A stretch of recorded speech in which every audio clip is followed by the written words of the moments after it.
Rai pobl wedi gweld pethau sydd mynd i aros yn ein cof a wedi newid nhw. O'n i ddim yn deall pam roedd yn ddim yn yr ysgol. Dim plant yn yr ysgolion a phawb yn gorfod aros adre. 5 mlynedd yn ôl, fe newidiodd y cyfnod clo ein bywydau yn llwyr. Yn ystod y cyfnodau clo, roedd dosbarthiadau Cymru yn wag, gyda'r rhan fwyaf o blant yn gorfod dysgu ar-lein a ddim yn gallu gweld eu ffrindiau am fisoedd. Ar y dechrau oedd e'n gwych achos dim mwy o ysgol.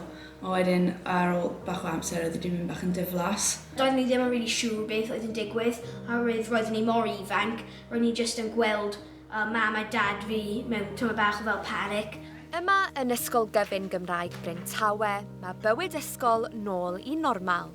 Ond mae effaith y cyfnod clo ar blant a phobl ifanc yn amlwg o hyd. Oedd angen i fi benthyg corffifiadau o'r ysgol am y holl peth. Fi'n rhywun sy'n hoffi mynd mas i fas ac ers y amser glo oedd hwnna'n di newid fi. Fel fi ddim eisiau mynd mas i fas rhyw gymaint. Pryd o'n i'n dechrau mynd nôl gall yn gweld llawer o pobl fel I don't want to be back.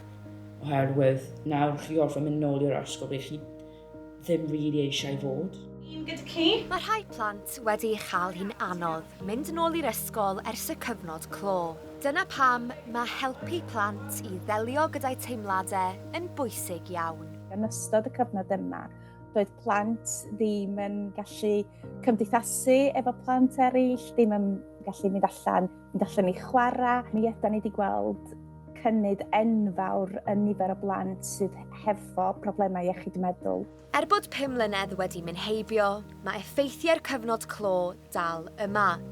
Ar ôl i fywydau plant ar hyd a lled y wlad newid yn llwyr. Gwrdd chdi? Welcome. Da iawn. Arbennig. Diwrnod braf i ddysgu merlota. Ers agor dros 50 mlynedd yn ôl, mae'r grŵp marchogaeth yma wedi helpu degau o bobl ifanc sydd ag anghenion arbennig. Mae'r clwb arbennig marchogaeth yn cwrdd unwaith yr wythnos yma Meirionnydd a mae'r aelodau wrth eu boddau. Dwi'n joio reidio'r rodni lot, ac os mae'n neud yn da. Just fel cael reidio'r ceffylau a cael fel amser gyda ceffylau. Mae Jaspa yn gwirfoddoli gyda'r elusen ac yn credu'n gryf fod pawb yn heiddi cael yr un cyfleoedd. Mae yna ddigon o gyfleoedd i ferlota, ond dim gymaint o gyfleoedd ar gyfer plant sydd efo anghenion ychwanegol. Dwi'n meddwl bod pawb wrth i bod a mae pawb yn mwynhau bod yn cwmni ceffyl. Mae yna rhywbeth am bod yn cwmni ceffyl sydd yn codi calon rhywun a codi ysbryd rhywun. Ond dim jyst hynna, mae pawb yn dod at ei gilydd a da ni'n rhan fel jyst un tîm efo'n gilydd, pawb yn cefnogi gilydd, pawb yn dathlu llwyddiannau i gilydd. Felly, beth yw hoff beth y grŵp yma am ei gwersi? Reido. Trotian. Ydyn nhw'n ceffyl ti fel arfer yn reidio?